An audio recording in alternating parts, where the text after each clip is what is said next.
Global Business Administration Technological College, Thailand, and also for for all all the the participants. participants.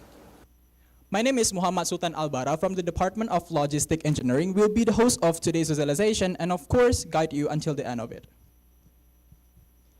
I would read out the today's rundown event, which is divided into 6 parts. The first is opening from head of OIA. The second is student exchange visualization from Kak Ardifa. The third is student exchange visualization from Kak JJ. The fourth is Q&A session. The fifth is documentation, and the last one is closing. Baiklah teman-teman, apa kabarnya nih semuanya? Sebelumnya saya akan mewakilkan dari pihak OAE mengucapkan minal aidin wal faizin, mohon maaf lahir dan batin. Mohon maaf jika kami ada salah kata, perbuatan maupun tindakan yang kami lakukan selama ini. Baiklah, karena kita hanya memiliki waktu yang sangat-sangat terbatas nih teman-teman. Jadi mungkin tanpa basa-basi kita langsung saja menuju ke seminar intinya. So without any further ado, let's get into the main visualization, and for Kak Ardifa, the stage is yours.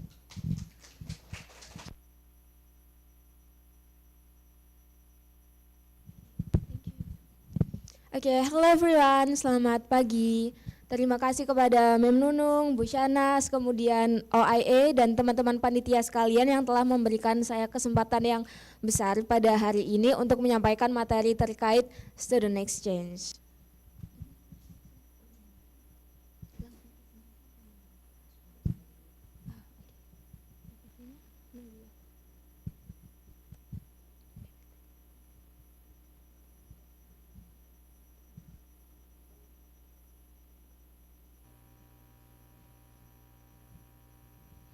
Oke teman-teman, jadi sebelum berkenalan lebih lanjut dengan saya, di sini saya mau menjelaskan sedikit terkait materi yang akan saya sampaikan, yaitu How to Ask the Study Abroad Application as an ISMA awardee at Curtin University, Australia.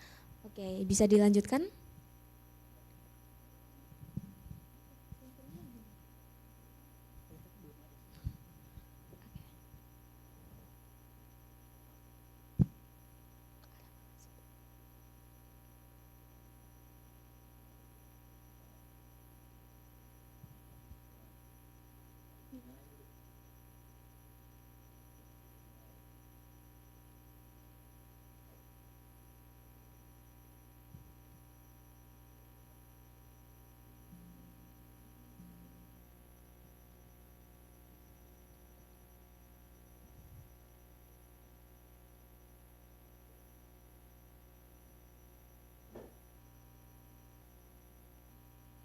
Oke, jadi di sini yang pertama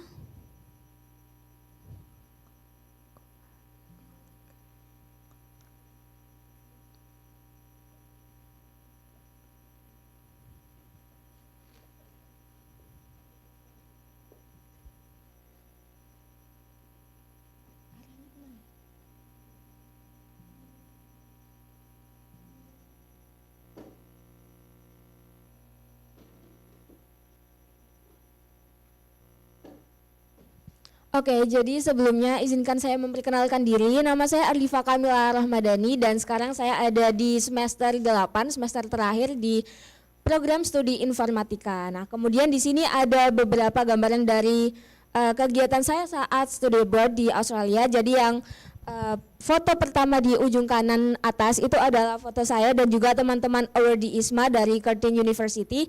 Jadi itu adalah foto setelah kami mengakhiri sesi belajar kami di Australia, di mana hari itu adalah hari terakhir kami. Dan di situ saya ada di School of Business. Jadi selama pembelajaran itu kami belajar tentang entrepreneurship, kemudian intellectual property dan banyak hal lainnya. Nah, kemudian karena di Curtin University sebagai ISMA awardee yang dikhususkan di dalam entrepreneurship itu kami berada di dalam satu kelas yang sama. Jadi kalau misalkan mau gain international exposure, kita harus memberanikan diri untuk explore sendiri. Jadi di sini untuk kegiatan internasional yang saya ikuti ada Startup Weekend namanya. Kemudian untuk academic interest saya itu ada di Digital Entrepreneurship, Technology Driven Business and Innovation, kemudian ada di Startup Development. Jadi untuk Startup Weekend sendiri ini acaranya di situ kami bersama mahasiswa-mahasiswa internasional lainnya yang ada di Perth dari University of Western Australia dan universitas-universitas lainnya itu bergabung untuk melakukan inovasi pada Startup Weekend selama 48 jam atau 2 hari. Jadi kalau kalian ada yang tahu drama Korea Startup, ada yang pernah nonton di sini? Nggak ada ya kayaknya. Mungkin bisa coba kalian tonton, itu kegiatannya mirip banget sama yang kami lakukan di Startup Weekend.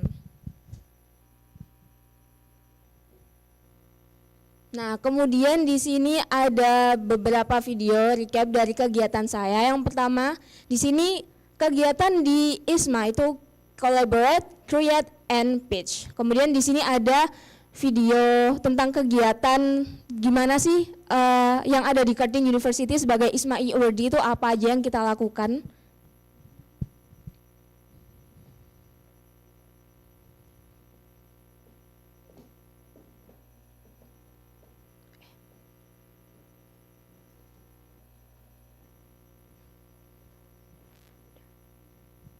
Oke, kita akan lihat dulu video yang ini ya teman-teman. Jadi ini adalah final project saya dan teman-teman dari kelompok saya di Curtin University. Di sini kami membuat website, di mana websitenya itu bisa menampilkan area atau bangunan dari suatu lokasi secara 360, seperti itu. Jadi ada teman-teman dari berbagai macam bidang studi, saya informatika, kemudian teman saya dari teknik, dari bisnis dan psikologi. Kemudian kita berkolaborasi bersama dan semua yang kita lakukan itu harus based on jurnal. Nah, jam 7 itu masih seterang itu teman-teman di sana. Oke, jadi itu sebagian dari kegiatan saya di situ. Jadi final project kami itu team up dengan 4-5 orang. Di situ kami berkolaborasi untuk mempresentasikan, untuk pitching, dan kemudian pitch tersebut akan dinilai oleh lecturer. Oke, kemudian ini adalah video dari Startup Weekend yang sudah dijelaskan sebelumnya. Ini letaknya ada di kota Perth.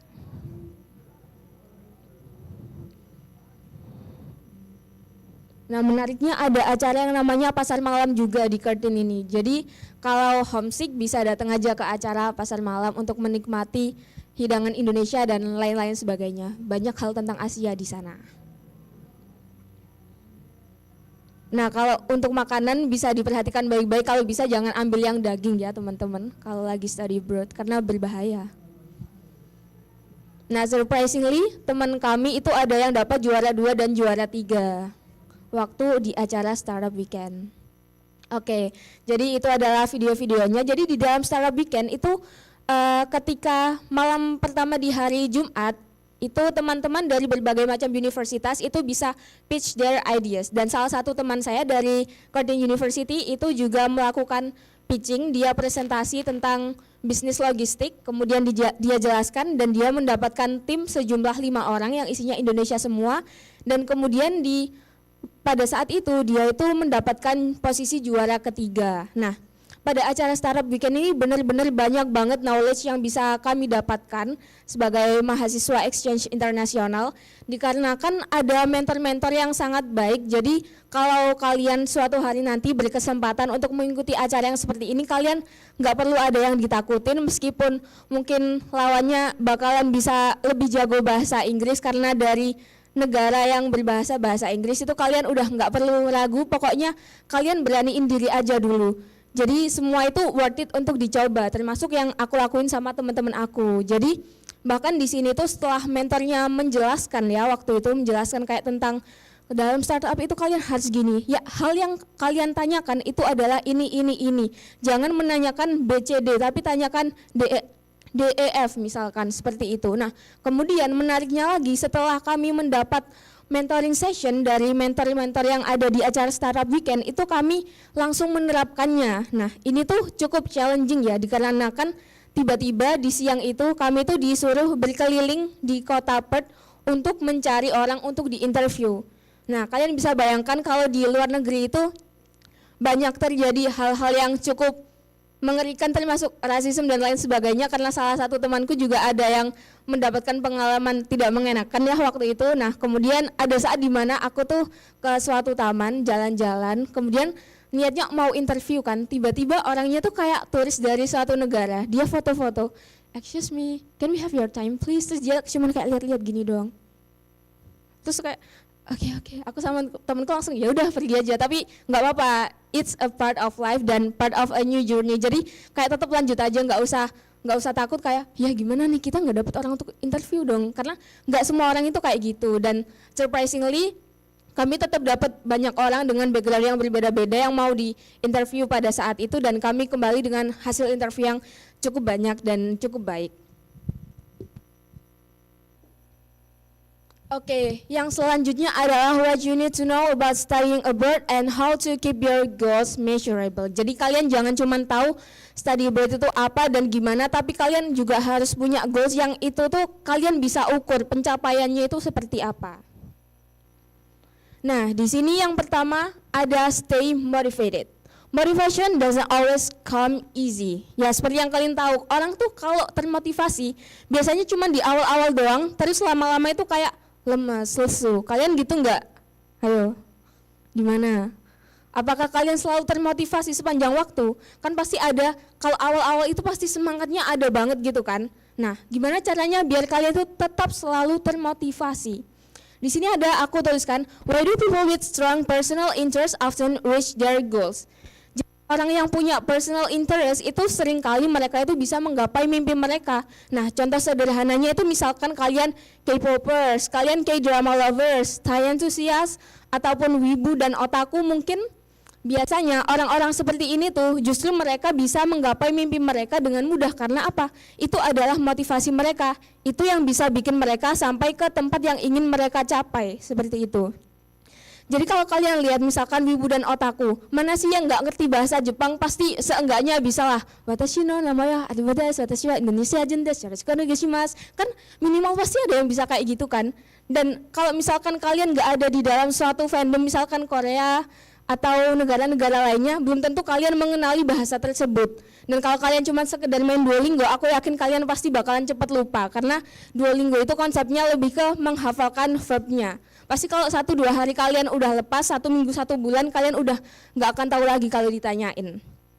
Jadi tetapkan motivasi kalian. Kalau di sini waktu itu kebetulan aku aiming Chulalongkorn University Thailand, dan motivasi aku adalah aktor-aktor yang ada di sana. Ini ada Prim, ada Tutantawan, Ford dan lain sebagainya. Kenapa kok mereka? Dikarenakan aku ini melihat mereka sebagai orang yang bisa melakukan time management dengan baik gitu loh. Bayangkan kalian tahu nggak how to make million grandma dies? Oh enggak ya, bukan itu ya judulnya. How to make million before grandma dies.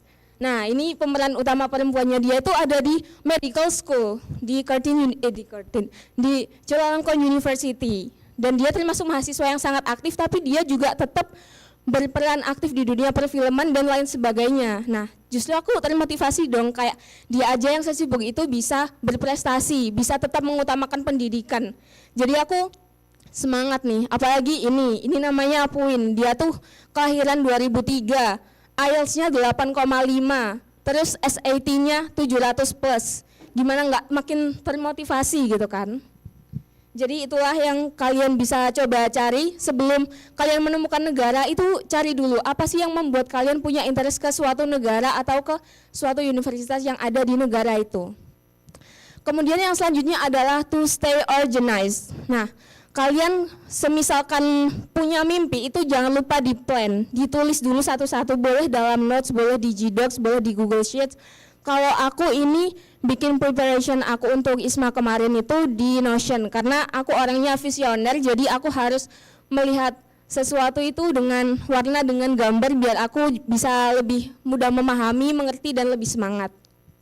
Jadi aku pakai Notion. Nah, kemudian di sini aku benar-benar siapin untuk IPT. Kan aku pakai Duolingo ya. Kenapa pakai Duolingo? Karena itu lebih bisa dengan mudah aku dapatkan karena keterbatasan finansial juga. Kemudian untuk praktisnya, that practice itu ada websitenya teman-teman. Jadi kalau semisal kalian mau apply study abroad, kemudian memerlukan IPT dan memperbolehkan Duolingo, mungkin kalian bisa tes di websitenya secara gratis dan bisa kalian lakukan berulang-ulang. Kemudian sumber learning di IT yang bisa aku dapatkan itu dari mana aja. Misalkan dari channel YouTube, aku bakalan cari channel YouTube-nya apa aja dan aku masukin ke dalam list itu. Kemudian di situ ada Chulalongkorn University and also Sapienza University. Jadi dua itu adalah universitas yang awalnya aku mau capai untuk ISMA application aku. Kemudian di situ aku tulis requirements-nya itu apa aja sih dari program tersebut. Kemudian courses-nya itu apa aja, semuanya itu aku catat di dalam situ. Jadi kalau di website program itu biasanya tertera, kalian bisa ambil kursus apa aja. Nah, di situ kadang juga dijelaskan kalian minimal atau maksimal harus mengambil berapa kursus. Nah, kalau di ISMA sendiri itu maksimal mengambil 4 kursus. Jadi 4 kursus yang memang mau aku ambil itu aku tulis dan aku catat di dalam situ semua.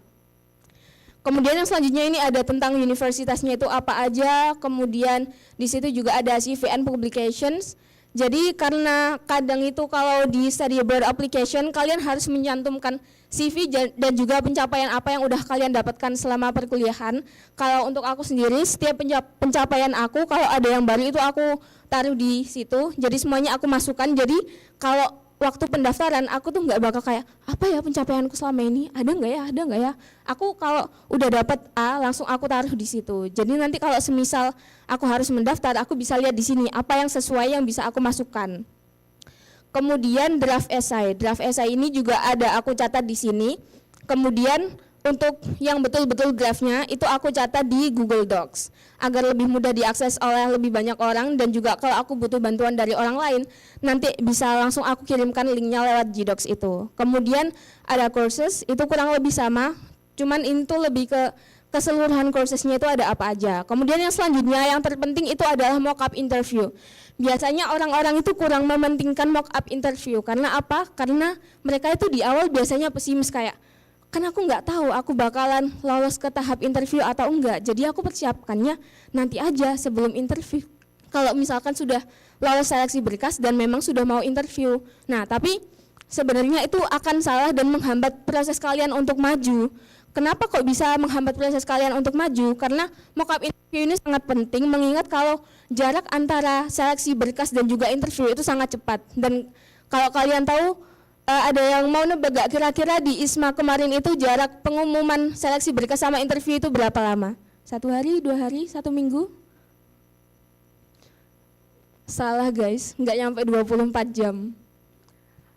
Pagi hari kami dapat pengumuman lolos ke tahap interview, siangnya jam 1 siang udah ada yang interview. Kalian bayangin secepat itu. Dan kalau kalian nggak mau siapin mock-up interview dari awal, kalau kalian udah berada di posisi seperti itu, kalian pasti udah lost the chance gitu loh. Kalian pasti udah kayak, hah? Gimana nih? Kayak persiapannya itu, ya mungkin nggak semua application itu persiapannya sebentar itu, tapi itu adalah persiapan yang terbaik itu memang dari awal banget. Jadi kalaupun semisalkan nih di awal kalian nggak lanjut ke tahap interview, di selection yang selanjutnya di program yang lainnya itu adalah bekal kalian.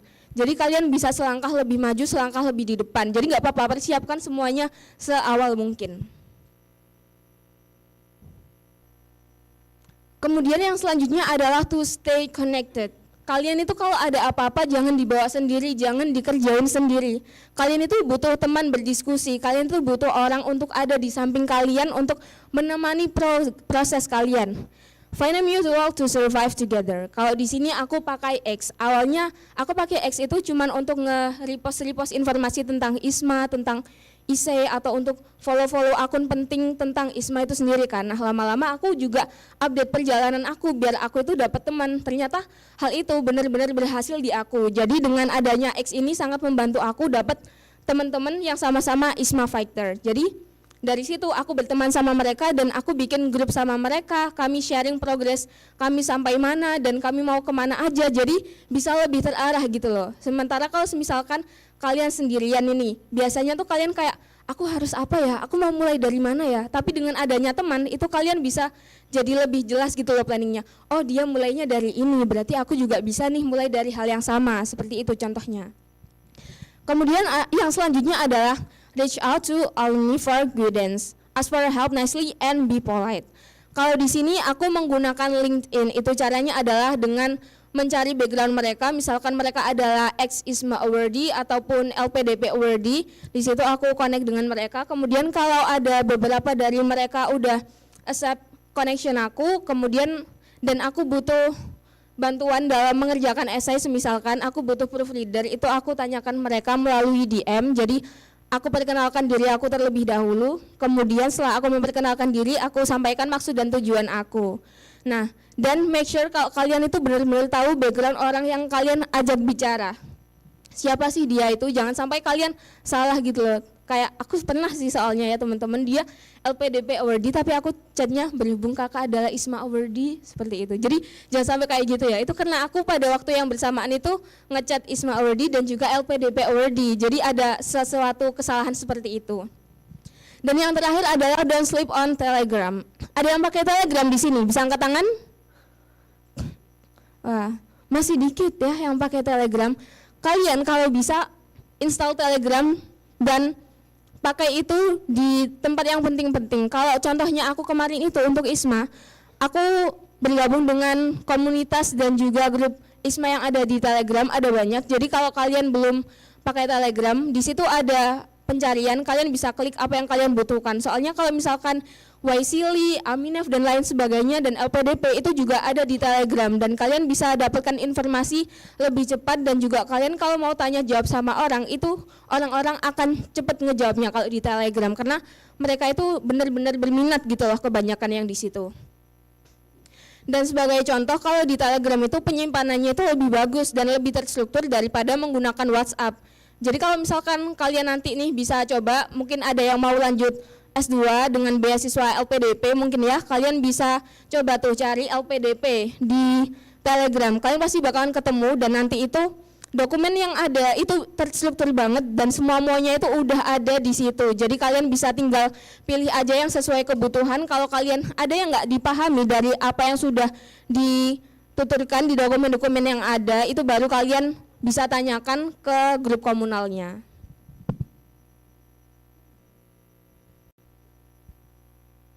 Kemudian yang selanjutnya ada get to know your target university. Nah, jangan sampai kalian mau study abroad tapi kalian itu nggak mau ngenalin target university atau kalian cuma punya target negara aja gitu loh.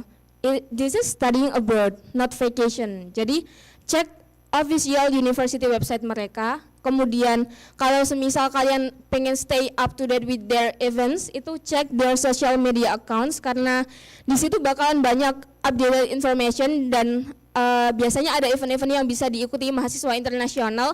Jadi kalian kalau misalkan merasa kesepian atau merasa kayak nggak ada temennya, carilah teman melalui acara-acara yang bisa kalian dapatkan infonya di social media accounts universitas masing-masing. Kemudian yang selanjutnya adalah untuk kontak mahasiswa atau alumni dari program ataupun pelajar yang ada di universitas tujuan kalian. Kalau di case aku, contohnya kemarin itu aku kontak teman-teman ISMA alumni yang dari Chulalongkorn University karena aku aiming that university kan, I was aiming that university, so I contact them. Jadi di situ aku kenal sama 4 orang. Orang yang pertama ini aku tanya-tanyain terkait esai itu bagaimana, gimana terkait penulisannya. Kemudian orang yang kedua itu aku minta tolong untuk menjadi proofreader aku. Jadi sesuai kebutuhan aja. Jadi kalau kalian tahu orang, pastikan kalian stalk dulu, entah itu dari Instagram, entah dari LinkedIn. Jangan cuma jago stalking mantan atau crush ya, tapi kalian jagolah stalking tentang sesuatu seperti ini. Kemudian yang terakhir di sini ada program syllabus to understand the courses and the credits. Jadi kalau dalam suatu program itu misalkan di website programnya itu biasanya dijelaskan kursesnya apa aja, deskripsinya seperti apa, tapi yang nggak ada di situ biasanya jumlah kredit, kemudian dosennya atau lain sebagainya. Sementara hal-hal tersebut itu sudah ada di website official university ataupun fakultasnya. Jadi kalian bisa cek dari situ kalau misalkan kalian membutuhkan, karena terkadang kalau untuk konversi SKS apalagi untuk student exchange itu biasanya bisa dilihat dari situ untuk dikomunikasikan lebih lanjut dengan dosen pembimbing kalian. Nah, ini adalah contoh preparation aku. Jadi waktu itu aku taruh di dalam Google Drive ya. Di sini ada ISMA preparation, kemudian ini Basai Chulalongkorn University. So Basai itu adalah Bachelor of Art and Science in Integrated Innovation. Jadi di Basai itu ada apa aja sih yang aku perlu ketahui, dokumennya aku download dan aku baca semuanya. Kemudian ada Basai Courses Handbook. Jadi di handbook ini ada siapa aja dosen-dosennya, ada siapa aja orang-orangnya. Kemudian yang selanjutnya ada Basai Kurikulum 2019. Di situ juga ada informasi mata kuliahnya apa aja, dapat kredit berapa aja, dan kalau year 1, 2, 3, 4 itu belajarnya apa aja, semua aku baca juga dari situ biar aku bisa lebih tahu universitas yang aku tuju itu seperti apa. Kemudian yang selanjutnya ada capstone booklet. Jadi di sini tuh ada orang-orang di universitas ini tuh seperti apa. Kemudian di dalamnya itu juga ada kayak mereka ini proyeknya udah membuat apa aja. Jadi nanti kalau semisalkan aku diterima di fakultas itu, aku udah tahu nanti kira-kira di sana aku bisa ngapain aja, ilmu apa aja yang bisa aku dapatkan. Terus juga early admission, meskipun ini tuh berbeda tapi tetap aku pahami biar aku lebih mengerti. Kemudian ada itu yang selanjutnya ya, pokoknya tentang kehidupan di universitas tersebut dan fasilitas apa aja yang bisa kita dapatkan. Jadi nanti kalau semisal kalian udah menemukan suatu negara untuk study abroad, kemudian kalian sudah menemukan universitasnya, kalian lihat ini, kalian cari semua dokumennya, kalian download dan kalian bacain satu-satu dan kalian pahami.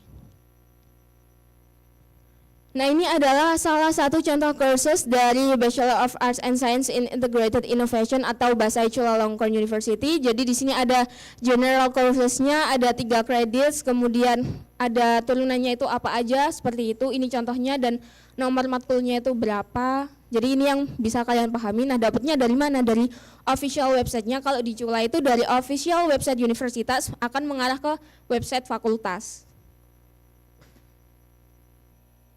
Nah, kemudian study abroad application follow a pattern. Once you understand the journal structure, you can prepare smarter, not harder.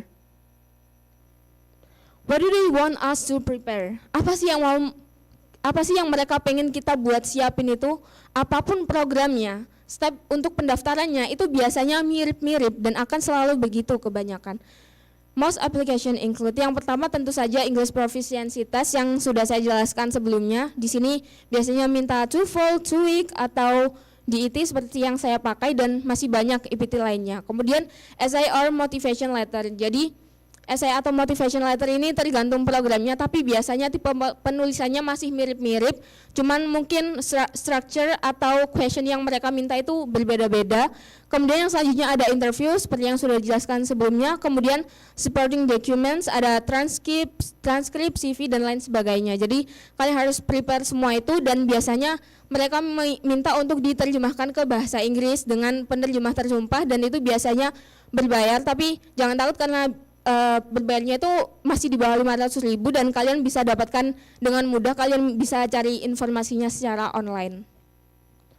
Nah, kemudian untuk English Proficiency Test itu know the rules and know yourself. Jadi jangan kalau kalian mau apply sesuatu terus kalian merasa bahasa Inggris kalian kurang, itu kalian langsung start learning English from the scratch. Jadi dari awal banget kalian pelajarin bahasa Inggris. Jangan lakukan itu.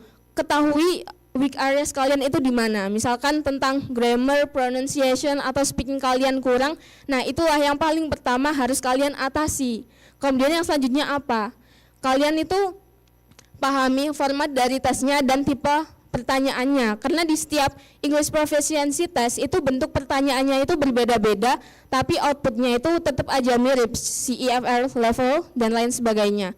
Nah, jadi semisal di Duolingo ini ada pertanyaan fill the blank space, sementara kalau di TOEIC mungkin nggak ada pertanyaan sejenis itu. Jadi kalian cari sumber untuk belajar sebanyak-banyaknya dan kalian jangan sampai tiba-tiba keluar jalur gitu loh. Jadi kalau kalian belajar TOEIC ya cari tentang TOEIC, kalau belajar tentang DET ya dari sumber DET gitu. Jangan terserah pokoknya bahasa Inggris gitu, jangan. Kemudian ini ada beberapa tips kalau untuk DET ya praktisnya pakai sample questions yang tersedia di websitenya. Kemudian kalau untuk IELTS ini biasanya ada target score. Misalkan kalian pengen band score 7,5 di speaking. Nah, kalian bisa cari aja di YouTube IELTS speaking band score 7.5. Nah, di situ nanti ada tipe cara ngomongnya orang dengan skor 7.5 itu seperti apa.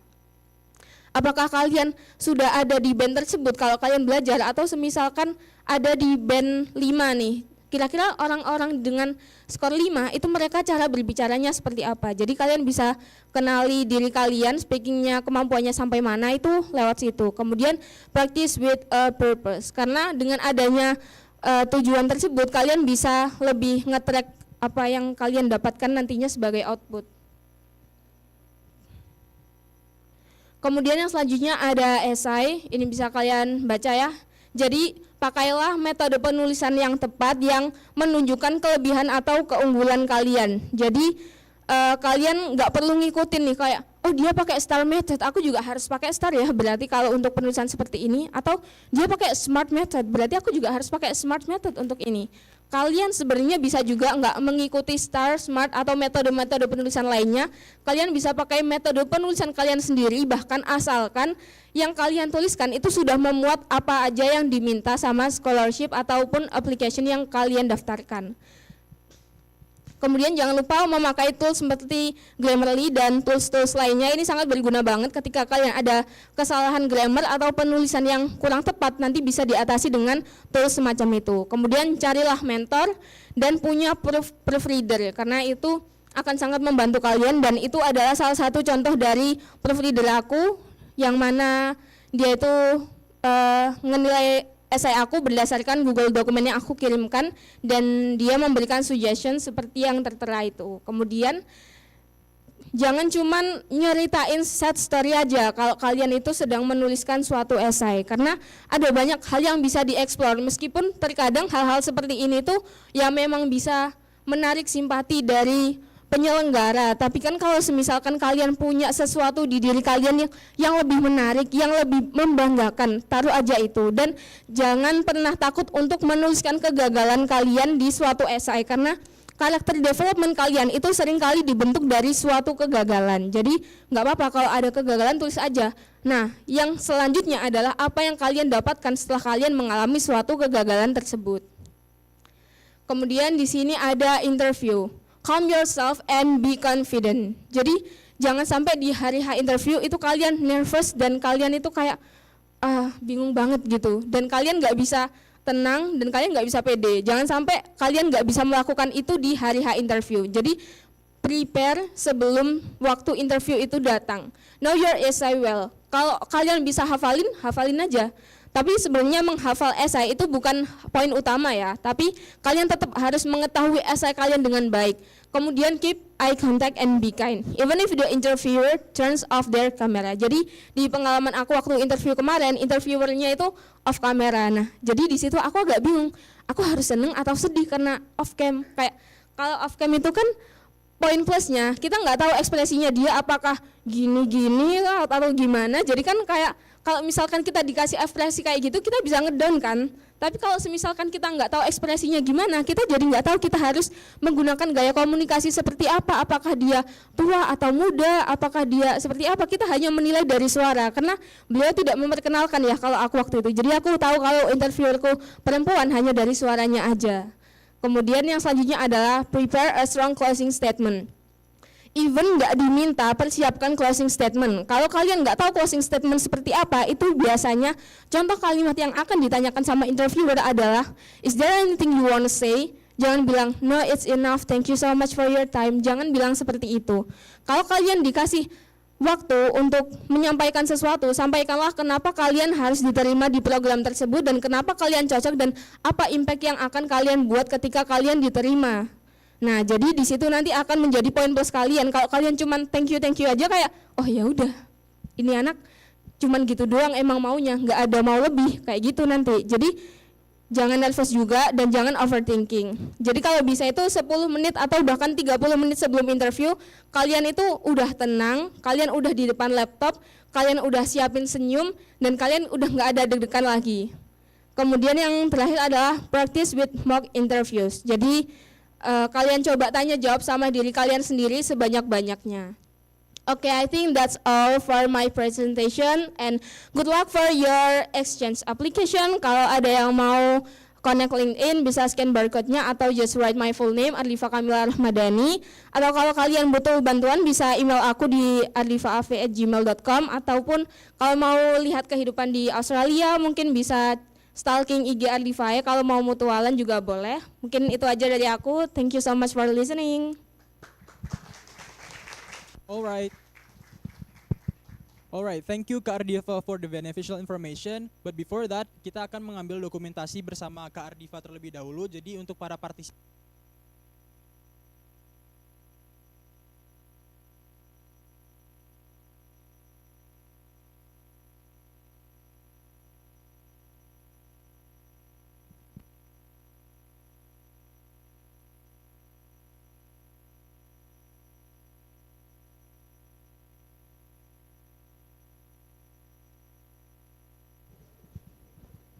para partisipan bisa berdiri dan berkumpul di tengah auditorium. Dan untuk Q&A session akan digabung dengan pemateri berikutnya, jadi silakan ditunggu saja.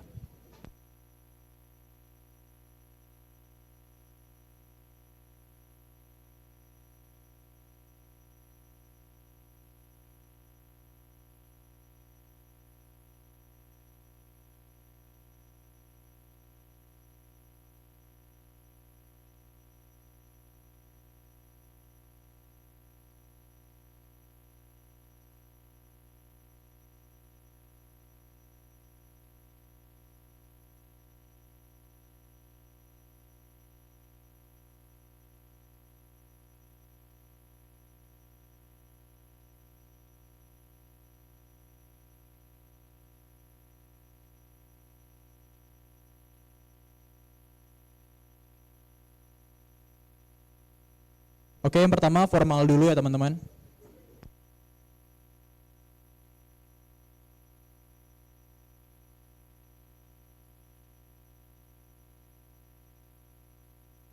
Gaya OIE teman-teman seperti ini.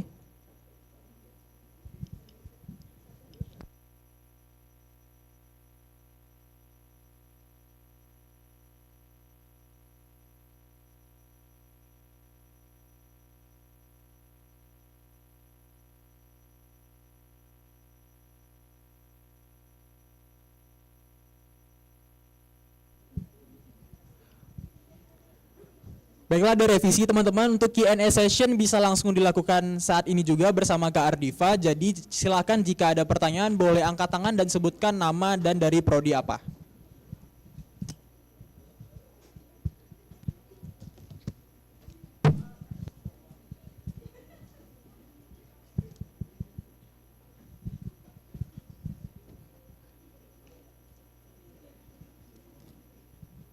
Alright, is there any question?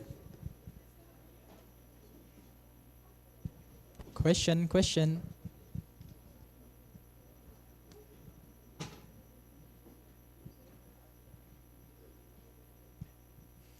Pertanyaannya nggak harus berat-berat kok teman-teman, mungkin boleh kayak dari budayanya atau boleh. Oke, perkenalkan saya Tiara Nurska Puspita dari Accounting Department. Jadi mau tanya tentang study abroad. Kan kemarin tuh sempat ya Kak, sempat mengikuti salah satu program yang study abroad-nya dari US itu. Nah kebetulan kan ada mock up interview juga, sama habis essay, habis mengumpulkan application, terus itu kan ada pengumuman untuk interviewnya. Nah setiap tahun itu kan selalu ada awardee-nya. Apakah mock up interview itu harus sama awardee-nya atau enggak? Dan yang kedua itu untuk SKS-nya. Konversi SKS itu kan biasanya kemarin itu saya sempat kayak nggak ada course-nya yang harus dipilih, jadi nggak ada course yang dipilih itu harus apa, jadinya masih bingung gitu loh Kak. Itu bagaimana ya Kak untuk ngatasinya? Thank you. Oke, terima kasih banyak untuk pertanyaannya. Jadi di sini aku mau izin jawab ya teman-teman. Kalau untuk mock up interview itu yang pertama nggak harus sama awardee, karena biasanya ada banyak program yang menawarkan untuk mock up interview juga. Tapi kenapa disarankan sama awardee itu dikarenakan biasanya mereka lebih tahu kan, karena mereka udah pernah mengikuti. Jadi mereka paham strukturnya itu seperti apa. Tapi kalau semisal Tiara sendiri sudah paham strukturnya, bisa melakukan mock up interview dengan orang yang lainnya, tidak harus awardee. Kemudian kalau untuk konversi SKS mungkin case-nya sama dengan yang aku kemarin itu, yang waktu di Curtin itu juga nggak ada total courses-nya, karena bener-bener ya udah entrepreneurship program aja. Jadi dari programnya itu juga nggak disediain ini nanti dapat berapa kredit. Jadi harus diskusi sendiri dengan dosen pembimbing. Balik lagi ke home university, balik lagi ke dosen yang kalian ajak berbicara, dosen pembimbing kalian itu dia bisanya seperti apa, membantunya apakah diperbolehkan. Jadi jangan sampai kalian itu udah daftar program, kalian berharap dapat konversi tapi ternyata nggak dapat karena kalian nggak melakukan komunikasi. Jadi diusahakan dikomunikasikan, karena kalau semisalkan di case aku kemarin itu juga dibantu komunikasi dari dosen pembimbing aku ke dosen pengampu mata kuliah di program studi manajemen, seperti itu. Kamu menjawab? Baik, terima kasih atas pertanyaannya. Is there any other question?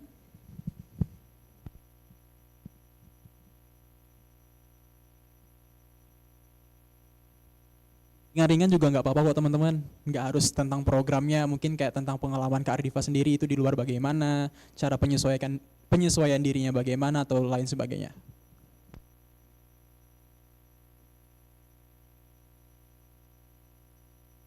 Ada yang mau nanya nih Kak, aku boleh bertanya Kak? Iya, boleh. Nah aku tuh pengen tahu kayak culture shock yang paling Kak Ardifa rasain tuh apa sih Kak? Misalnya kayak dapat rasisme kah? Karena kan kita kan tahu kakak berkerudung dan segala macam. Nah seperti itu aja sih Kak.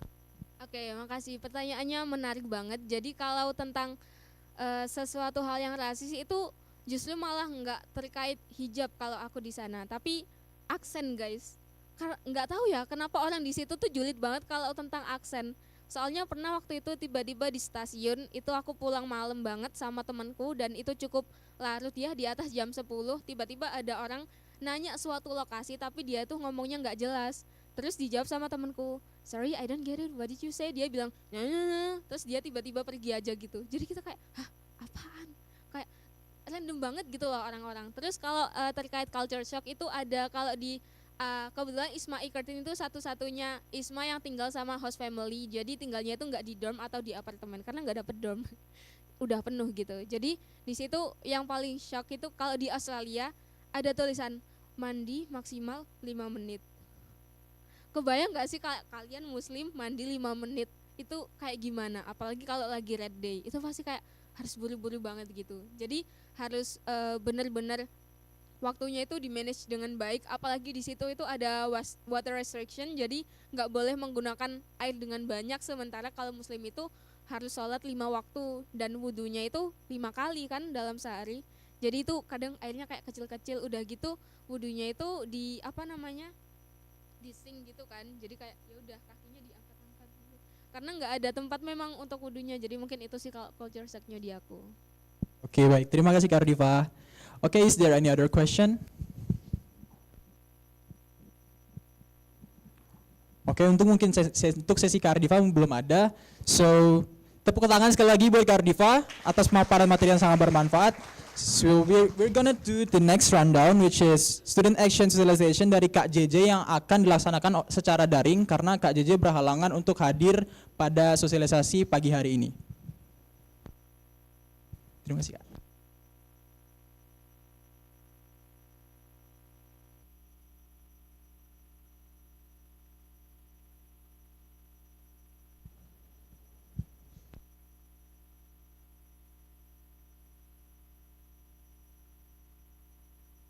Ditunggu sebentar teman-teman.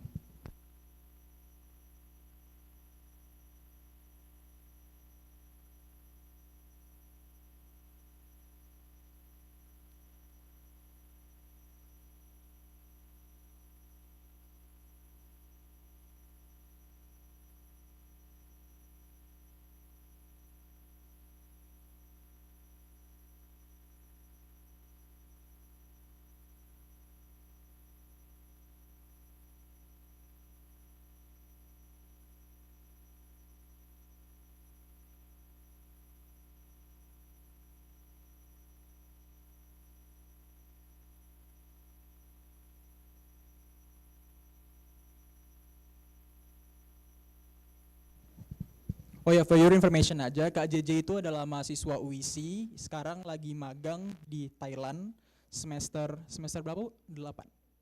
Sudah kerja. Oh, sudah bekerja di Thailand nih teman-teman. Jadi mungkin Kak JJ bisa jadi salah satu inspirasi dari kalian yang mungkin dari lulusan UISI itu bisa bekerja juga loh di luar negeri teman-teman. Dan untuk gimitnya bisa ditunggu sebentar lagi.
Baiklah, mungkin karena ada beberapa kendala, saya ingin tanya dulu nih ke teman-teman semua, ada yang tertarik nggak untuk lanjutkan studi S1 atau student action atau S2 gitu nih, magister ke luar negeri?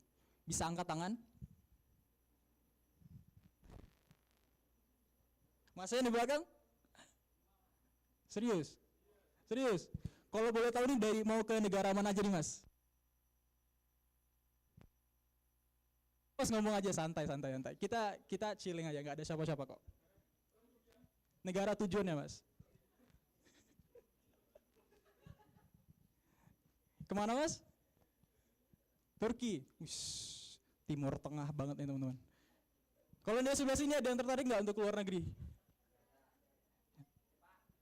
Kemana nih Kak? Ke London deh. Ke London. Itu untuk S2 atau S1? S2. Keren banget. Untuk kakaknya? Oh enggak mau itu. Oke, ini kayaknya Kak JJ-nya udah masuk tapi belum on cam ya teman-teman. Oke, ini saya lemparkan lagi nih, kita ulur waktunya lagi nih teman-teman. Ada yang mau ke Eropa nggak nih teman-teman? Eropa? Anjay. Atau ada yang di sini mau ke US? Jepang? Semuanya mau ya nih teman-teman. Atau ada yang mau kayak Kak JJ ke Thailand nih, ada yang mau nggak? Buset banget. Asik lu bro. Oke, kita tunggu Kak JJ-nya teman-teman.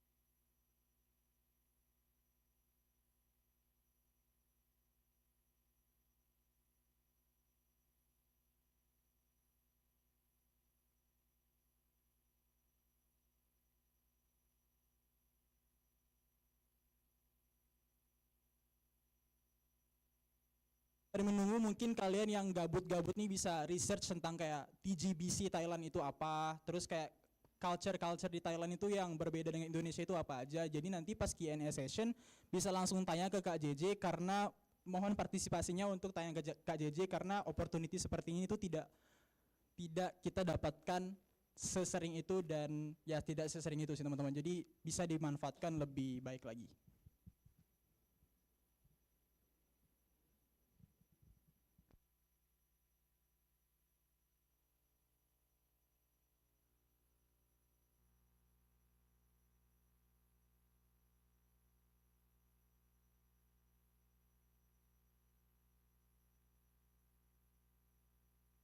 Sepertinya Kak JJ-nya udah available nih. Oke. Halo Kak JJ. Where's the camera?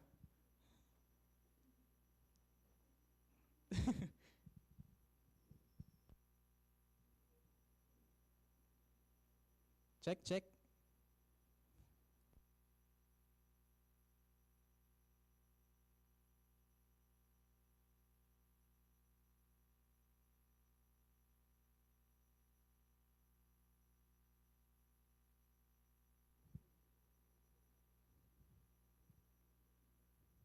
Cek, Kak JJ, can you hear me? Oke. Oke kok Kak, masuk. Oke Kak, mungkin bisa langsung dimulai aja Kak.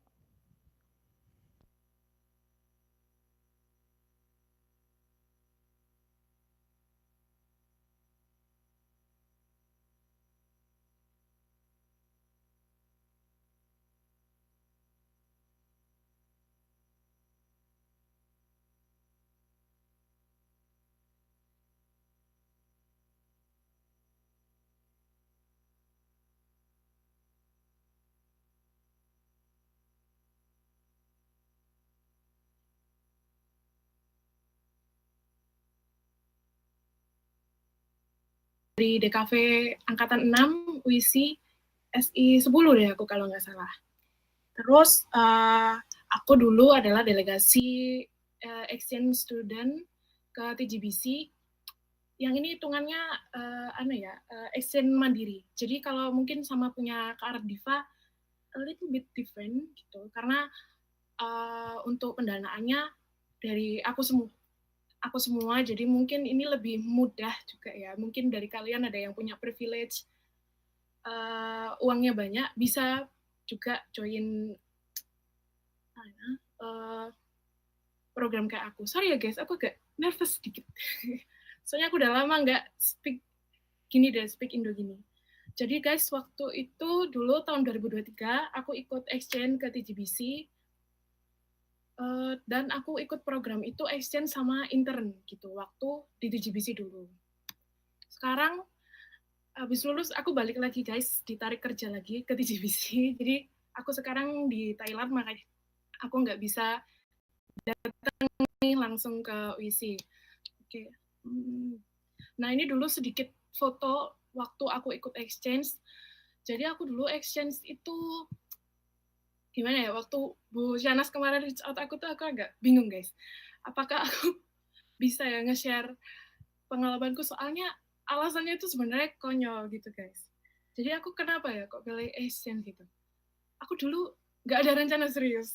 Jadi waktu dulu angkatanku itu kayak Kak Rania, Farisha gitu kan, mereka itu pengen ikut IISMA. Jadi mereka itu fokus kayak belajar TOEFL, belajar IELTS, segala macam. Aku udah pesimis duluan waktu itu guys, karena aku dulu juga udah semester tua kan. Ada kayaknya nggak bakal masuk deh, soalnya dadakan banget ya waktu itu. Jadi aku dari awalnya itu nggak pernah ada impian buat exchange gitu. Terus tiba-tiba waktu itu Bu Shanas sama Mem Nunung ngabarin aku kalau misalnya di GBC itu ada exchange yang gak kebanyakan persyaratan ya. Pokoknya kamu bisa bayar, kamu bisa berangkat gitu kan. Jadi waktu itu karena aku lagi suntuk kayak di Indo, aku lagi muak di Indo ya. Aku akhirnya kayak ya wis lah, mumpung aku ada dananya, jadi aku tuh ya udah berangkat aja kayak gitu. Nah, gimana sih aku dulu kok tiba-tiba bisa berangkat gitu ya ke ke Thailand. Jadi guys, yang aku lakukan dulu, oke, kalau nggak kelihatan bila aku nggak apa-apa guys, nanti aku jadi ini ngawet ya guys, aku ngawet.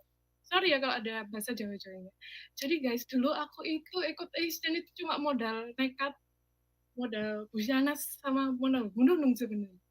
Jadi nggak ada alasan kayak aku bahkan nggak riset nggak apa, jadi kayak karena aku waktu itu suntuk banget ya guys di Indo, aku mikirnya ya lah pokok budal gitu. Ini ngawet guys, nggak boleh ya. Jadi harusnya kalian riset dulu. Nah aku tuh dulu bener-bener super dadakan banget, aku nggak punya paspor nggak segala macam, dan entah kekuatan apa yang dipunya Bu Shanas, pasporku jadi cuma dalam 2 minggu. Setelah itu aku langsung berangkat ke Jakarta buat ngurus visa. Nah, ini ya top recommend guys. Jadi aku membuat apa yang harus kalian lakukan sebelum exchange itu. Jadi kalau semisal kalian udah dapat nih info exchange, mungkin dari OIA atau dari MEM atau Busanas gitu. Jadi yang pertama harus kalian lakukan adalah riset negara tujuannya. Ini kan kalian gimana exchange mandiri ya guys, jadi banyak-banyak riset aja. Jadi kayak yang pertama riset negara tujuannya, negaranya itu aman apa enggak, terus kondisi negaranya oke apa enggak. Itu penting nih buat keamanan kalian juga, karena kalian di luar negeri kan. Terus cek institusi ini, aku zoom ya, cek institusi pendidikan tujuan. Jadi kamu juga harus ngecek institusinya ini oke apa enggak, abal-abal apa ya apa. Karena kan ini mandiri ya guys. Kalau kalian ikut kayak punya Kak Ardiva, IISMA gitu kan, ya wis pasti, insya Allah pasti apa itu terpercaya kan guys, terpercaya kayak gitu. Ini kamu harus cek dulu. Terus setelah cek institusinya, kamu cek dulu lingkungannya, itu oke apa enggak. Terus juga cek mereka fasilitasnya apa gitu. Jadi kalian nanti kayak di sana tinggalnya gimana, terus tinggalnya di mana, kayak gitu kan. Kalian harus tahu lingkungannya itu aman apa enggak, jadi riset itu. Terus kalian ceklah program exchange-nya. Program exchange-nya ini dia nawarin apa aja gitu. Jadi harus bener-bener riset sih kalau kataku ya, biar nggak rugi. Soalnya kan mandiri ya guys ya. Habis itu setelah kalian kayak, oh aku suka nih sama programnya lalala ya. Nah terus kalian itu cek visa edunya. Jadi tiap negara itu persyaratan visanya beda-beda guys pasti. Dan kalau di Thailand sendiri mereka itu tiap tahun ganti regulasi guys. Karena kalian tahu kan kondisi Thailand itu sekarang lagi gak oke, kayak ada TPPO kayak gitu-gitu. Jadi itu makanya mereka itu persyaratan visanya semuanya dari edu, visa imigran non B itu buat kerja tiap tahun itu diganti, direvisi, jadi biar lebih ketat gitu guys jadinya. Kayak sekarang kan masuk ke Thailand nggak sebebas dulu ya, harus ngisi-ngisi apa gitu. Aku lupa. Ya pokoknya sekarang itu di Thailand itu lebih ketat lagi gitu. Nah, terus habis itu kamu koordinasi sama kampusmu gitu. Sama UISI gitu ya kalau di sini. Jadi kamu tuh bisa apa itu namanya transfer kredit itu aku lupa guys. Jadi kayak kalian itu bisa konversi konversi apa gitu.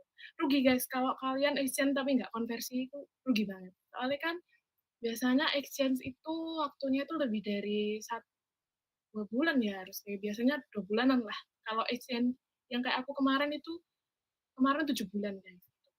Jadi kalian itu nego-nego lah. Kalau di UISI kan sistemnya gitu ya, nego sama dosen-dosennya gitu. Bisa apa namanya transfer kredit konversi atau enggak gitu. Terus hal yang harus kalian lakukan adalah budgeting.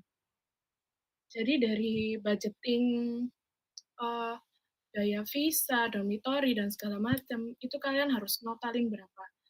Pak, aku kemarin itu jujur gak budgeting guys, karena aku memanfaatkan privilege orang tua. Jadi itu ngawet ya guys. Cuman kalau menurut kalian harus budgeting deh. Kayak di Thai itu, misal di Thai ya, di Thai itu kira-kira sebulan kalian itu habisnya berapa? Terus biaya sekolahnya berapa? Biaya ininya berapa? Jadi kalau untuk biar rencana gitu budgeting aja. Terus kalian harus siapin dokumen penting sama urus akomodasi ya. Pasti kan itu buat ngurus visa dan lain-lain. Nah, aku udah cari tahu regulasi terbarunya ya dari Thailand. Kalau misalnya kalian itu mau lanjut sekolah di sini, kebetulan yang ini itu visa edu ya guys, visa edu. Jadi itu sama. Kalau dari Indo itu biasanya kita disaranin single entry dulu masuknya. Single entry itu bisa buat 3 bulan guys. Nah, itu tuh 80 USD itu sekarang sekitar 1,3 ya kayaknya, 1,3 juta. Jadi ini itu adalah syarat visa non-imigran, visa edu, visa buat pendidikan ya. Bisa dibuat S2, terus kalian misal exchange pakai ini juga. Dan ini tuh buat yang stay-nya lebih dari 1 bulan guys. Jadi kalau misal ya kalian ikut short course gitu, short course yang cuma 2 minggu, 3 minggu, itu nggak perlu pakai visa kalau ke Thailand. Jadi kalian itu cuma bawa surat keterangan kalian itu diterima short course atau lagi ada kegiatan short course gitu. Nah kalau ini buat yang 2 bulan lebih lah, atau sama kayak aku kemarin.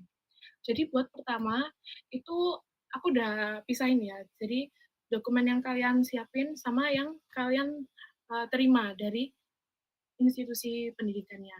Jadi ya sekalian nyiapin pasti paspor ya, paspor, pas foto itu aku kemarin diminta 3 kali guys kalau misalnya 3 kali. Terus formulir aplikasi visa, terus rekening koran. Aku kemarin pakai rekening koran dan itu aku bawa sekitar 10 juta guys waktu awal berangkat.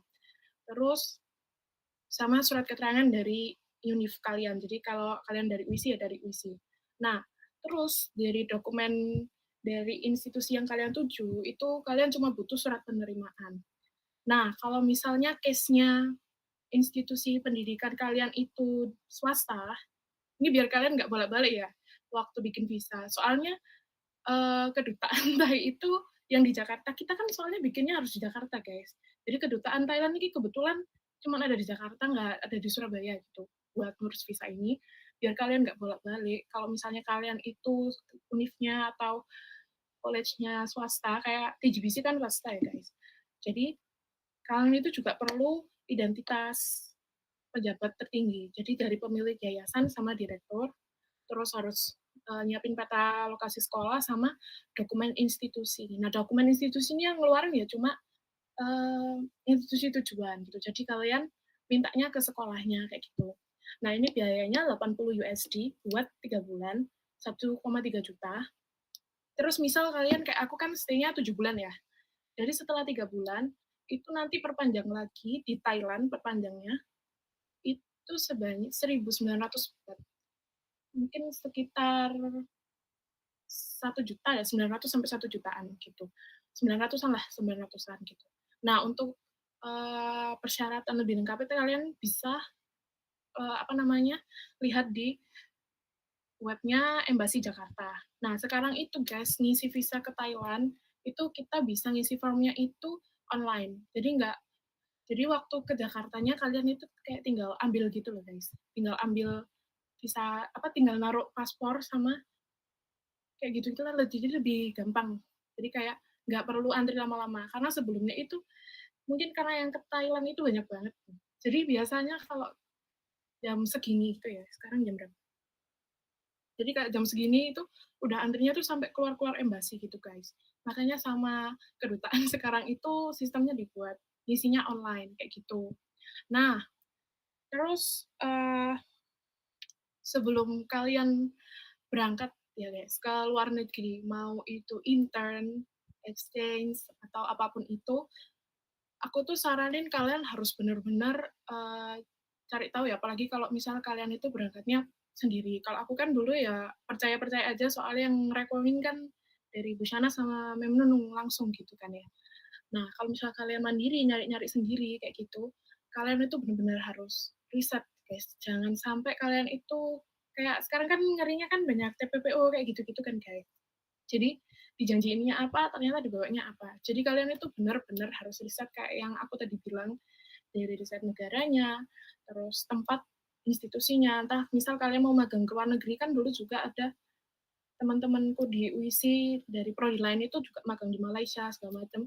Itu tuh harus riset tempat kerjanya, tempat magangnya kayak gitu. Jadi benar-benar harus riset mendalam. Nah, kalau di Thailand sendiri KBRI-nya itu sangat informatif, guys. Jadi mereka itu kalau misal kalian butuh apa itu balasnya itu cepat gitu lah. Nah, misal kalian mau ngecek institusi atau misal kalian ya mau magang, itu biasanya mereka itu udah ada MOU sama embassy, guys. Jadi kayak TGBC ini udah ada MOU sama embassy Indo. Karena nggak semua tempat pendidikan ya, aku nggak tahu kalau di luar negeri ya, maksudnya di luar Thailand, tapi kalau di Thailand itu semuanya tuh harus yang mau nerima exchange atau nerima murid dari luar, mereka itu harus ada MOU sama Embassy Thailand. Nah, kalau misal kalian nih mau ke Thailand ya, karena aku ngertinya di Thailand gitu, kalian tuh bisa nanya ke KBRI Indo, yang KBRI Bangkok. Kan KBRI di Thailand ada 2 guys. Jadi yang satunya itu yang di dekatnya Malaysia. Bangkok. Thailand yang di dekatnya Malaysia. Jadi di ujung sana. Kalau aku kan yang di pusatnya gitu.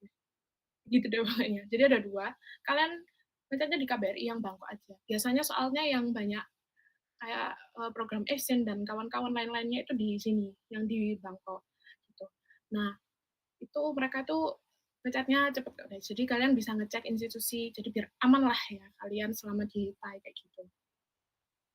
Terus ya kemarin itu exchange, aku itu first time ke luar negeri, terus first time juga ke Thailand. Pasti ada culture shock gitu ya. Jadi aku mau cerita beberapa, kalau misal kalian nih mau ke Thailand gitu kan, ini aku ceritain sedikit gitu. Jadi di Thailand itu guys, hampir di semua tempat itu ada foto rajanya. Masyarakat Thailand itu benar-benar respect banget sama kingnya, gitu, sama keluarga kerajaan juga. Jadi kita tuh harus menghormati mereka. Even when we watch movie di bioskop gitu ya, selalu di awal itu ada tayangan tentang Raja Thailand gitu. Nah, kalau kata teman aku yang orang Thai, kita ngomongnya generasi boomer kali ya, kayak generasinya nenek kakek kita itu boomer kan gitu. Mereka itu pasti bakalan berdiri dan hormat guys. Kalau anak-anak yang sekarang itu katanya udah nggak ada yang kayak gitu. Jadi harusnya kalau memang di bioskop itu ya ada ada video raja, orang-orang itu harusnya berdiri. Tapi kalau yang sekarang udah nggak kayak gitu, tapi kita harus tetap hormat kayak gitu. Terus di Thailand itu tiap jam sore mau maghrib itu ya jam 5-an lah, jam 5-an itu mesti muter lagu kebangsaan Thailand atau lagu sama lagu kerajaan itu beda kan guys. Iya beda deh, kalau nggak salah beda. Nah itu kita tuh harus berhenti, bener-bener berhenti, nggak boleh jalan. Jadi kalau misal kita jalan, itu kita bakalan ditegur sama orang Thainya gitu. Kayak, you must stop, kayak gitu. Terus di Thailand itu ada budaya W, kayak waktu aku datang ke sini tuh, I must greeting all person with sawadika, kayak gitu terus. Jadi harus kayak gini. Jadi kita semua orang di Thai itu mereka tuh kalau nyapa orang kayak gini. Dan tiap ada orang lewat itu nyapa. Jadi kayak orang Thai sama orang Indo I think same ya, kayak negaranya tuh ramah gitu loh. Terkenal ramahnya juga di Thailand juga gitu. Terus jam kuliahnya itu di sini tuh fleksibel. Kayak dosennya tuh chill gitu. Di TGBC kayak gitu, terus karena aku punya temen di salah satu university di Bangkok, itu mereka juga bilang ke dosen di sini tuh bener-bener chill parah guys. Kayak mereka itu sangat sabar gitu. Jadi memang bener Thai banget. Orang Thailand tuh sabar banget ini. Kayak nggak bisa marah gitu loh guys. Terus habis itu panas guys. Kalau kalian ngerasa Gresik itu panas, di sini tuh lebih panas. Cuman plusnya itu di sini anginnya dingin. Kalau di Gresik kan anginnya panas kan ya. Situ anginnya dingin, tapi panas banget.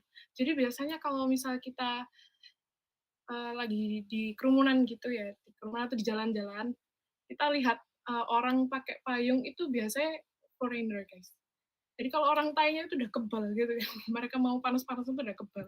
Biasanya kalau orang Indo, karena aku kan biasanya juga nemenin anak-anak short course ya, yang ke TGBC, mereka tuh udah sepayungan karena nggak kuat saking panasnya. Gitu. Terus di Thailand itu makanannya aneh ya, aneh, pedas, terus mambu itu bahasa Indonya bau. Jadi baunya, jadi mereka itu bau makanannya tuh strong banget. Aku waktu pertama datang itu benar-benar kayak dalam hati kok orang bisa makan makanan kayak gini. Tapi lama-lama ternyata emang enak ya guys. Emang semua akan terbiasa ya kalau udah biasa gitu. Jadi kayak sompam kayak gitu-gitu. Aku awalnya juga nggak suka, tapi lama-lama akhirnya suka kayak gitu. Nah terus di Thai itu guys, lalu lintasnya itu di kiri. Maksudnya di kiri itu kayak mereka tuh merepet ke kiri gitu loh guys. Jadi kalian tuh bener-bener harus hati-hati, tapi bagusnya di Thailand itu trotoar beneran dipakai buat jalan di sini. Jadi nggak ada yang disalahgunakan kayak gitu ya. Jadi ya insya Allah aman-aman. Terus guys, Thailand tuh nggak boleh ngelakson, kecuali urgent. Ini aku juga kaget. Jadi kemarin itu bener-bener baru kemarin aku baru tahu. Aku kan lagi bonceng temenku ya, orang Thai gitu. Terus kalau nggak tahu ya, kalau di Indo kan aku kebiasaan tiap pertigaan itu ngebel, ngeklakson gitu. Terus aku dimarahin guys sama dia. Katanya, kita tuh kalau di Thailand nggak boleh klakson gitu. Soalnya tuh nggak sopan kan. Bikin orang kaget nanti kecelakaan orang kayak gitu. Jadi kalau misal kalian ke Thai terus rencana mau sewa motor sendiri, inget ya guys, nggak boleh klakson gitu. Makanya kalau di Thai, kalau di Bangkok mungkin kalian banyak dengar klakson, soalnya di sana kan macet ya guys. Tapi aku kan di Samut Prakan ya ini, jadi bener-bener nggak pernah guys aku dengar orang klakson itu emang bener. Makanya aku baru sadar juga. Terus di Thai itu nggak boleh berisik guys, nggak boleh berisik. Sama kalau masuk itu harus buka sepatu. Jadi kayak kita masuk kelas, muridnya itu harus buka sepatu guys. Kalau di Thailand kayak gitu. Terus Thailand itu makanannya tuh manis-manis banget, apalagi minumannya. Jadi kayak itu kalau kalian enak gitu ya, kalau makan manis-manis kalian itu bisa apa namanya, request buat less sugar gitu. Itu pun masih manis guys, Thailand. Terus nih dikit lagi ya. Nah, kalau misal kalian ke Thailand itu bakalan banyak nemu tempat ibadah di mana-mana. Dan, kalau misal kalian lewat, kalian tuh nggak boleh nunjuk, guys. Kayak, "Itu apa?" Nggak boleh, gitu. Karena itu kayak mungkin Tuhannya, mereka gitu ya. Jadi, orang Thailand itu kalau misal ngelewat gitu tuh mereka tuh bakalan langsung berdoa kayak gitu. Nah, terus guys, ini tuh nightmare. Di Thailand itu toiletnya tuh nggak ada bidet air, guys. Jadi kalian tuh kayak, gitu kan. Aku ke mana-mana itu selalu bawa tisu basah. Jadi kayak gitu. Kalian kalau misalnya mau ke Thailand harus prepare tisu basah atau biasanya kalau anak-anak short course atau exchange yang ke sini tuh mereka tuh bawa bidet portable kayak gitu. Soalnya di mana-mana itu nggak ada. Tapi kalau di TGBC ada guys bidetnya. Terus bahasa Inggris juga. Ini sebenarnya harusnya pertama ya. Jadi orang Thai itu they don't speak English guys. Mereka itu nggak speak English. Even they speak English, they have their own accent gitu. Jadi kalau misal kita ngomong Inggris pakai aksen American atau British, mereka nggak ngerti. Jadi kita tuh harus ngomong tuh pakai aksennya mereka. Jadi contohnya kayak gini, kalau kita ngomong ngerti kan understand gitu ya. Tapi kalau orang Thai itu ngomongnya understand. Jadi understand, nah gitu. Jadi beda gitu guys. Even kalau aku ngomong sama muridku sendiri, karena kebetulan kan aku ngajar ya di sini, mereka itu kadang nggak ngerti kalau aku ngomong American. Jadi aku tuh harus ngomong pakai aksen Thai kayak gitu. Makanya uh, kadang itu aksenku jadi elek gitu waktu lama-lama di sini. Cuman ya gitu deh. Pokoknya orang Thai itu juga banyak yang nggak ngerti Inggris. Jadi kalau misal kalian ke Thai, kalian nggak bisa bahasa Thai, pakai Google Translate aja guys. Mereka ngerti. Terus di sini itu kalau kita kan di Indo mahasiswa itu nggak pakai seragam ya guys. Kalau di Thai itu pakai seragam dan seragamnya itu bagus-bagus banget. Makanya aku tuh kepingin S2 gitu kan di sini. Karena aku pengen punya seragamnya. Nah, terus orang Thai itu benar-benar nyantai guys. Ini mungkin agak jadi tantangan nih buat aku. Karena mereka itu, kalau aku kan orangnya kalau kerja itu dang mari dang wis gitu ya. Kalau mereka enggak guys. Mereka tuh benar-benar like enjoy sama kehidupannya, kayak slow living banget mereka tuh. Jadi mereka tuh mengerjakan hal-hal itu tuh kalau udah mepet deadline. Ya itu yang jadi challenge buat aku ya, karena mereka tuh nggak bisa diburu-buru kayak gitu. Nah, terus you will see motorbike everywhere. Kalian kalau ke Thai harus banget nyoba naik ojeknya guys, biar merasakan adrenalin karena di sini tuh beda bener-bener kayak lawan arah terus kenceng nggak pakai helm. Oh ya orang-orang di sini tuh nggak pakai helm guys, tapi katanya aman-aman aja kayak gitu. Jadi bakalan banyak lihat dan kalian harus coba ya kalau ke Thailand. Selain mau naik tuk-tuk ya, kalian harus nyoba naik ojek Thailand guys. Terus kegiatan aku selama exchange ya, yang pertama pastinya kuliah bareng ya. Jadi waktu aku exchange itu aku kuliah di 2 tempat. Di UISI tetap kuliah guys, astagfirullah. Terus kuliah juga di TGBC. Makanya waktu itu aku disuruh ngonten ya susah ya, karena capek di Thai-nya itu aku belajarnya pakai bahasa Inggris. Karena di sini ada English programnya kayak gitu. Jadi aku tuh belajar sama anak Thailand yang masuk IP itu English program, sama anak-anak Myanmar dan anak-anak dari negara lain gitu. Kemarin itu ada dari China sama China. Nah, jadi selama pembelajaran sih enjoy aja ya, karena alhamdulillahnya aku ngerti bahasa Inggris. Jadi kayak oke aja, terus aku juga sempet kayak ini belajar bahasa Thailand. Jadi makanya waktu exchange itu karena ini buat nilai, aku benar-benar take it seriously. Jadi kalau supaya kalian tahu, bahasa Thailand itu have 5 different tone guys in every word. Jadi kayak ma itu punya 5 arti guys. Setiap nada itu artinya beda-beda. Makanya aku sampai sekarang itu nggak pede buat speak Thai karena tone-ku itu selalu salah gitu. Jadi kalau misalnya aku speak Thai, orang Thai di sekitar itu kayak, ya mereka tuh bingung, kamu ngomong apa kok ngomongnya gitu gitu.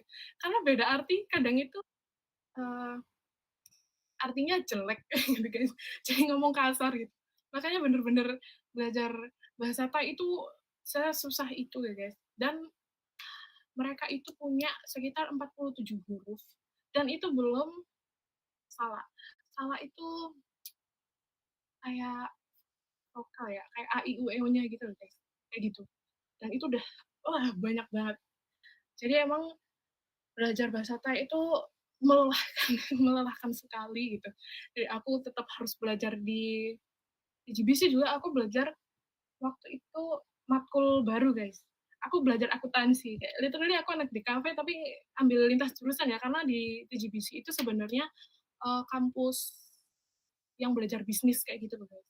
Makanya aku bener-bener mau pecah gitu kepala aku, dan waktu itu aku semester tua, aku waktu itu juga metal pen, jadi kayak sibuk itu guys.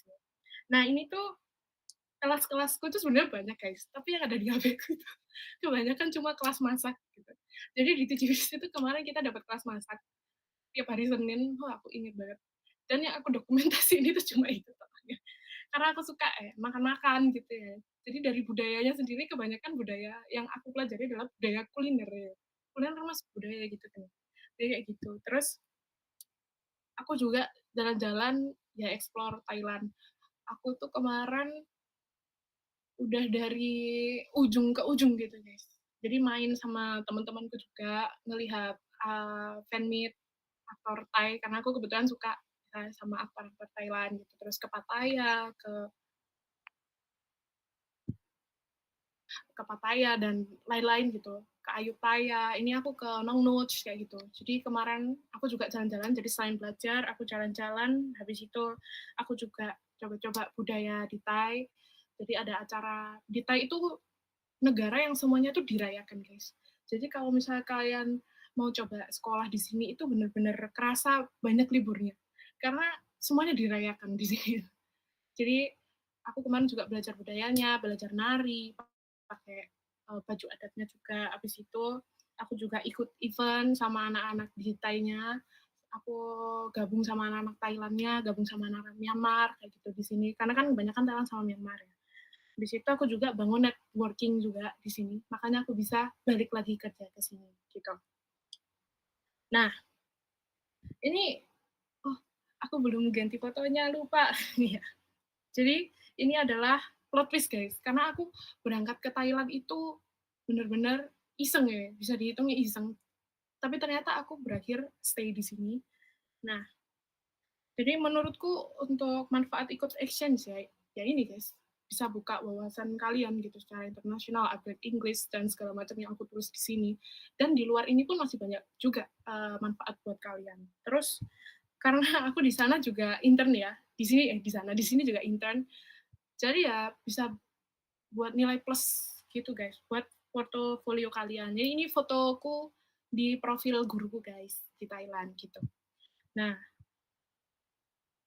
aku tuh kebetulan mahasiswa yang YOLO aja guys, jadi nggak ambis tapi nggak males gitu.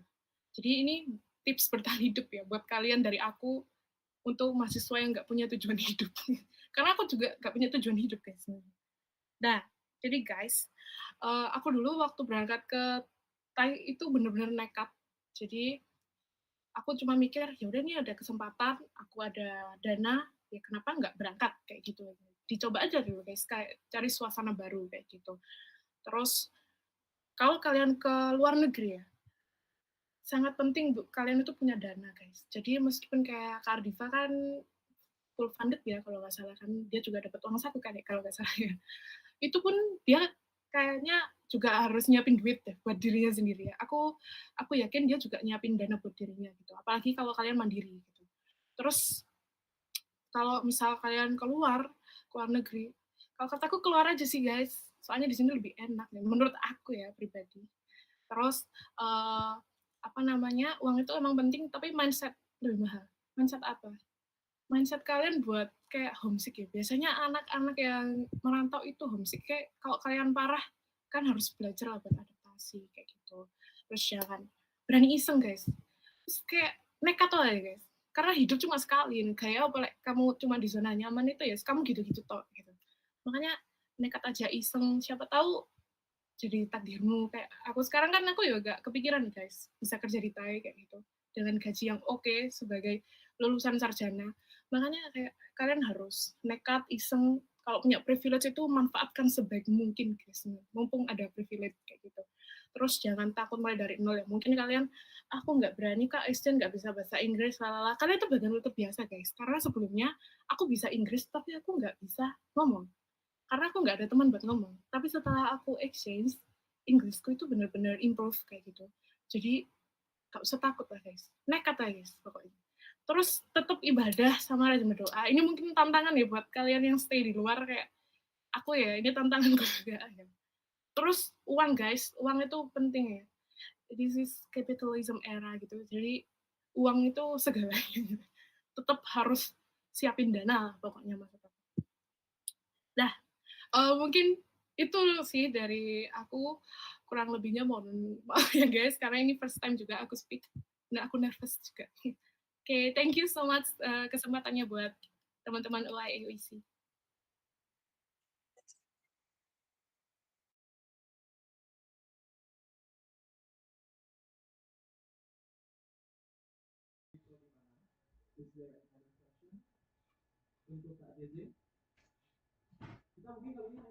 Oh iya, ini di sana, di tengah.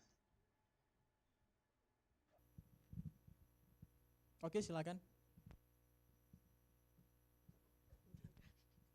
Di sini aja. Yaudah di sini aja. Mau nyapa Kak JJ. Halo Kak JJ. Sebelumnya kenalin Kak, namaku Giska dari Prodi Manajemen. Sebelumnya mau shout out to accent-nya Kak JJ, bahasa Indonesianya sangat medok, sangat bersik. Ini sih Kak mau nanya, kan tadi persiapannya untuk ke Thailand ya mungkin ke luar negeri ya sangat-sangat banyak yang perlu disiapkan. Mau nanya nih Kak JJ, waktu itu persiapannya berapa lama ya Kak, dan mungkin rating ribetnya waktu ngurus hal-hal tersebut 1-10 tuh berapa? Terus mau nanya, bentar-bentar, mau nanya juga kalau misalnya dikasih kesempatan, kan Kak JJ ini iseng ya, kalau misalnya dikasih kesempatan untuk riset kembali dan milih program maupun kampus yang dituju, Kak JJ selain ke Thailand dan ikut TGBC, Kak JJ mau ikutan program dan mau kemana gitu. Oke, makasih Kak. Oke, ini langsung aku jawab Kak? Iya boleh Kak. Oke.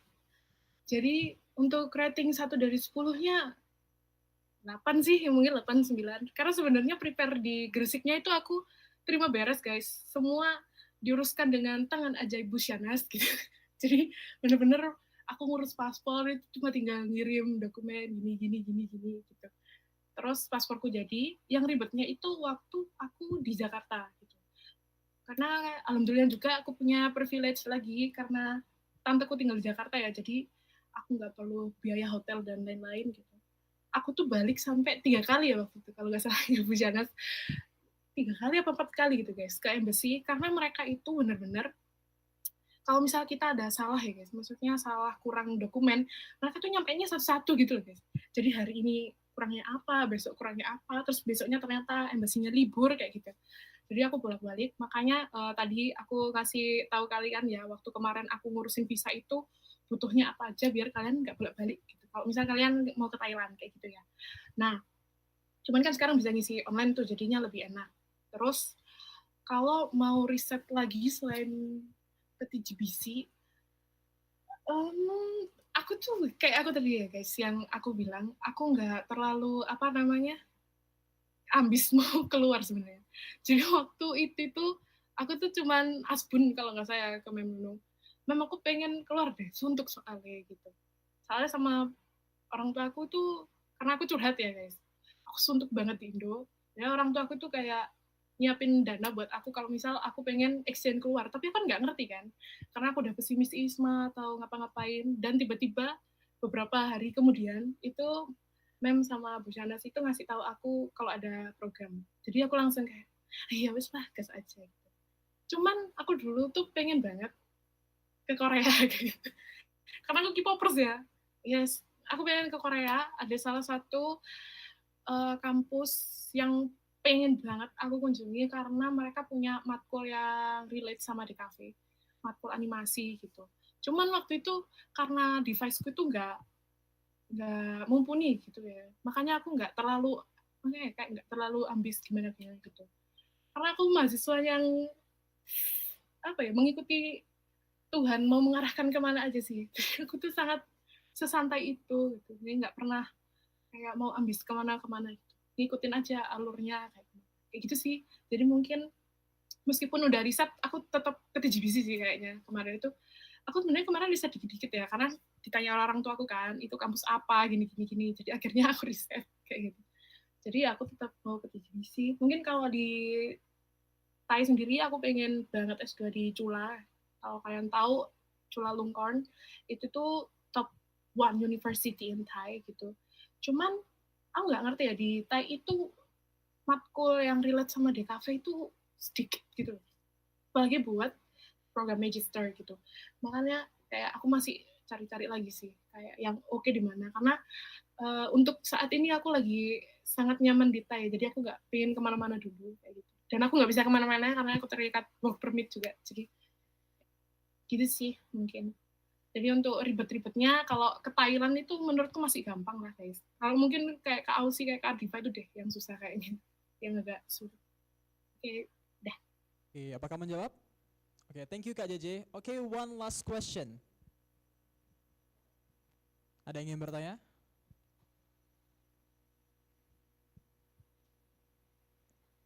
Sepertinya oke, Masnya.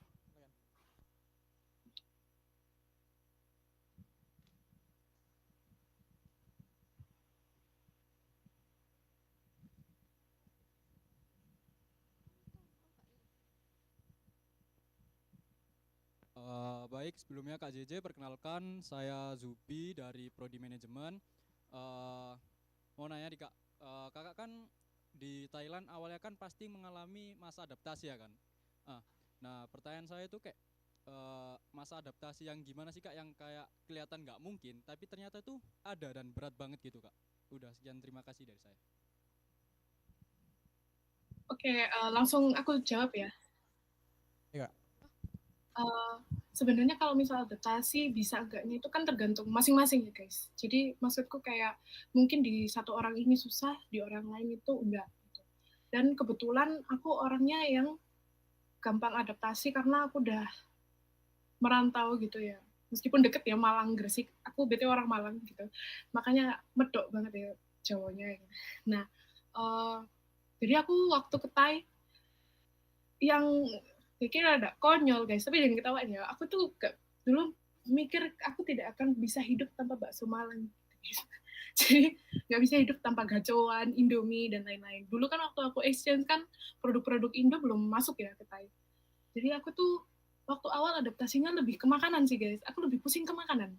Ya, makanannya di Thai kan sangat benar-benar lambungmu itu kaget gitu guys. Kan di sini tuh kecut, manis, segala macam itu dicampur jadi satu, kayak aneh buat kita gitu. Aku pikir awalnya aku bakalan mati kelaparan gitu, ternyata ya enggak sih, aku tetap hidup gitu. Kayak itu sih. Terus apa lagi ya, bahasa, karena aku nggak bisa bahasa Thai guys. Aku tuh benar-benar nol kopong waktu datang ke sini, bahasa Thai itu benar-benar zero gitu. Aku pikir aku kayaknya nggak bisa deh komunikasi sama mereka, karena mereka juga nggak speak English kan gitu. Ternyata bisa. Jadi kita tuh speak pakai body language. Aku dulu sama teman-temanku kan, aku kan sempet kayak ada project sama mereka gitu kan, nari dan segala macam. Mereka tuh ngajarin aku, mereka ngomong Thai tapi aku ngerti gitu. Jadi kita ngomong pakai body language. Jadi adaptasi buat aku tuh sebenarnya nggak terlalu jadi tantangan ya buat aku, karena aku orangnya cepat beradaptasi kayak gitu sih. Terus apa lagi ya? Mungkin adaptasi yang susah itu ibadah ya, soalnya di Thai apalagi di daerah lingkungan di sini nggak ada masjid guys. Jadi ya kayaknya di lingkungan, beberapa lingkungan di sini juga nggak ada masjid gitu. Ada masjidnya itu kalau ada komunitas muslim aja di sini. Jadi nggak ada suara azannya, nggak ada di sini. Waktu aku exchange itu bener-bener bolong-bolong guys, gak karu-karuan guys. Karena aku tuh tiba-tiba jam 3, tiba-tiba jam ini. Jadi akhirnya sekarang waktu dulu exchange itu aku akhirnya nge-alarm sendiri kayak sholatnya itu jam berapa. Jadi biar aku tuh ingat, kamu nih sekali guys, 14 kayak gitu aku. Terus dan itu aku lakuin lagi waktu aku balik kerja di sini. Jadi aku juga journaling guys. Aku kebetulan anaknya suka menunda-nunda gitu kan. Jadi aku improve-nya aku akhirnya sekarang itu journaling kayak bikin checklist seharian itu aku harus ngapain aja, dan itu bener-bener aku centangin satu-satu kayak gitu kalau udah aku lakuin. Dan itu jadi aku lebih improve lah sekarang kayak gitu. Jadi kalau adaptasi sih aku nggak terlalu menantang buat aku sih. Apalagi soalnya aku anaknya cepat adaptasi juga. Kayak gitu sih. Masnya apa menjawab? Oke, terima kasih banyak Kak JJ. So, we're gonna end this Q&A session and we're gonna head into the last one, which is documentation. Para hadirin dipersilakan untuk maju ke depan auditorium untuk berdokumentasi bersama Kak JJ dari Google Meet.